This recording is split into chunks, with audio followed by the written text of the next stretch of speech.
All right, welcome to The Explainer. Today, we're jumping right into something incredible, a real masterclass in leadership and resilience. We're looking at the Gospel of Matthew, chapter 10, specifically through the lens of Father Tadros Yacoub Malaty's interpretation. And it all kicks off with this massive question. How do you get a group of ordinary people ready for a mission that's, well, gonna change the entire world? I mean, think about it. That's the exact scenario we have here, a king sending out his very first ambassadors. So how does he pull it off? Okay, let's dive in. Okay, so first things first, you've got to pick your team, right? The king calls his 12 disciples, and this is where it gets really interesting. It's who he picks. We're not talking about the Ivy League graduates of their day, not the powerful or the perfectly polished. Nope, he picks ordinary folks.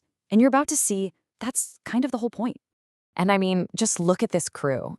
It is a wild mix of personalities and, frankly, political enemies. You've got Matthew, a tax collector, basically seen as a traitor working for the opposition. And who's on his team? Simon, a zealot, a guy whose whole deal was overthrowing people like Matthew. Then you throw in a skeptic like Thomas and a hothead like Peter. The commentary really zeroes in on this, saying it was totally intentional.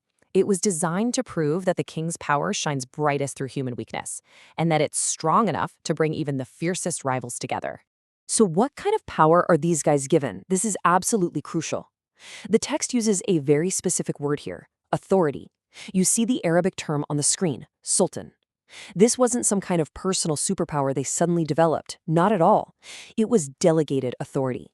They were empowered to act on behalf of the king who sent them. And that little distinction, it changes everything. All right, so the team is picked, their authority is granted. Now what?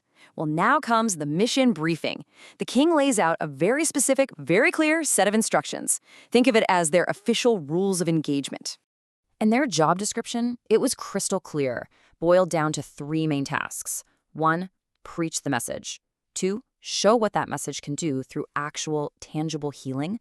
And 3, confront darkness head-on.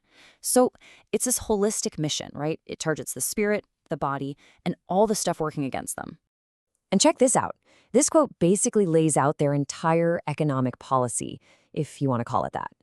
Freely you have received, freely give. It's so simple. The power they had was a gift, straight from the king. So what do you do with a gift? You give it away. No charge, no service fees, no monetization strategies. The principle is just rock solid. If you got it for free, you give it for free. They were also told to pack, well, basically nothing. And this wasn't just some minimalist lifestyle trend. No, this was strategic. By stripping them of all the usual security blankets, money, extra clothes, even a walking stick, the king was engineering a situation where they had to rely completely on him to provide for their every need. It's a total trust fall. So what was the core message they were supposed to be sharing? It was incredibly simple, but at the same time, totally world-changing. The kingdom of heaven has come near. That's it. This wasn't some far-off promise for the future. It was an immediate, accessible reality for everyone, right then and there. But, and this is a big but, this mission is not going to be a walk in the park. Right after this really inspiring briefing, the king hits them with a dose of hard reality. He gives them a stark, completely unfiltered warning about the kind of world they're walking into. He literally tells them, I am sending you out as sheep in the midst of wolves. And, I mean, look at the breakdown here. We even have the Arabic terms on the screen for a little extra depth. Sheep are vulnerable. They're peaceful. Wolves, they're hostile, aggressive, and in control. Let's be honest, by any normal worldly standard, this is a straight-up suicide mission. It makes zero logical sense.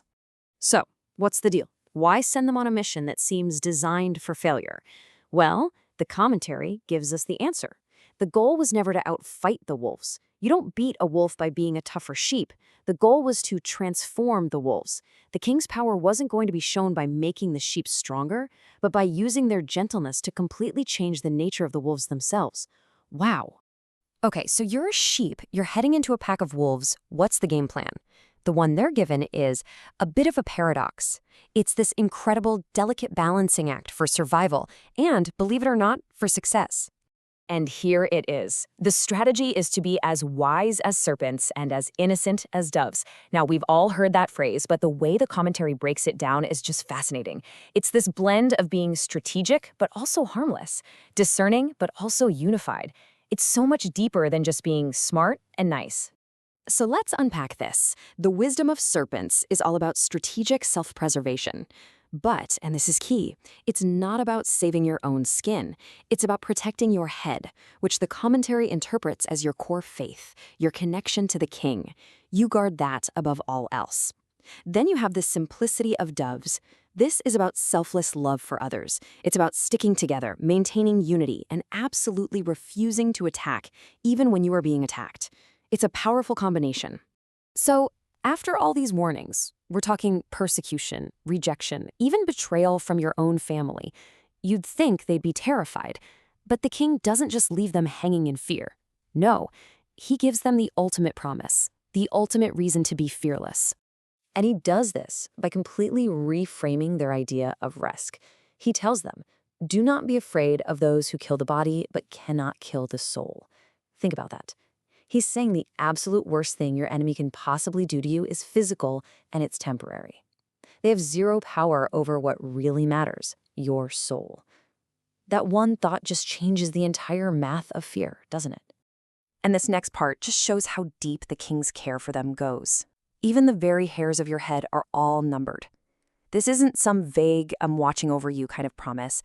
This is intimate, it's detailed, it is absolute awareness. The idea here is that nothing, not even something as small as a single hair falling, happens to them without his knowledge and permission. And that leads us to this, the final ultimate promise. This is the real reward for the mission. He says that anyone who acknowledges him here, he will acknowledge before his Father in heaven. What he's saying is that their temporary, difficult work on earth has massive, eternal consequences. Their loyalty in public will be met with the king's public endorsement at the highest court in the entire universe. That's a heck of a promise. Now, you might be thinking, wait a minute, isn't this message supposed to be about peace? And that's a great question. The answer is yes. But here's the paradox. When you introduce a message of true peace into a hostile world, it forces a choice. It acts like a sword, in a way. It divides loyalties. It makes people, even people in the same family, decide what they really value most. So the source really frames this whole chapter not as just some story from ancient history, but as a timeless handbook, a manual for anyone who has to represent a cause they deeply believe in. And it really leaves us with a powerful question to chew on. In our world today, with all its clashing values and often hostile debates, what does it actually mean to be a wise, simple, and fearless ambassador for the things that we believe in?